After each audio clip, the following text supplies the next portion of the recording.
ભાવનગર પ્રજા વત્સલ્ય રાજવી કૃષ્ણકુમારસિંહજીએ પણ તેમના સુશાસનની અમિટ છાપ ઊભી કરી છે.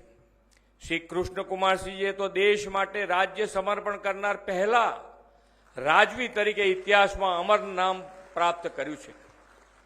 એટલું જ નહીં, બ્રાઝિલને ગીર ગાયની ઓલાદ ભેટ આપીને સખાવતનું પણ ઉદાહરણ પૂરું પાડ્યું છે.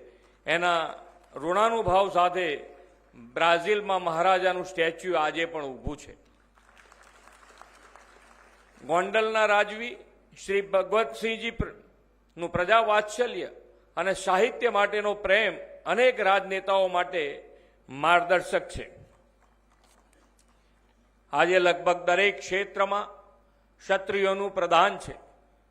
નવાનાગર જામનગરના રાજવી કુળના મહારાજા શ્રી રાજેન્દ્રસિંહજી આઝાદી પછી દેશના સૌ પ્રથમ chief of army staff general બન્યા હતા.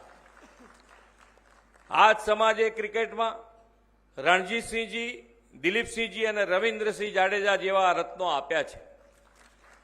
સૌરાષ્ટ્ર ગોહિલવાડની આ ભૂમિ રાજપૂતોના સાહસ, શૌર્ય અને ઉદ્યમશીલતાની ગાથાઓની ઝળહળી રહી છે. રાજપૂત સમાજે બદલાતા સમયની સાથે તાલ મિલાવતા શૌર્ય સાથે શિક્ષણને પણ પ્રગતિનો આધાર બનાવ્યો છે.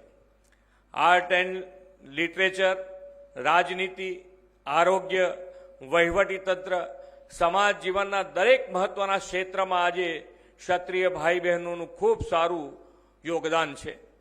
સમાજના યુવાનો ઉચ્ચ કૌશલ્ય અને વ્યવસાયિક ક્ષેત્રોમાં પણ નોંધપાત્ર સિદ્ધિઓ મેળવી રહ્યા છે.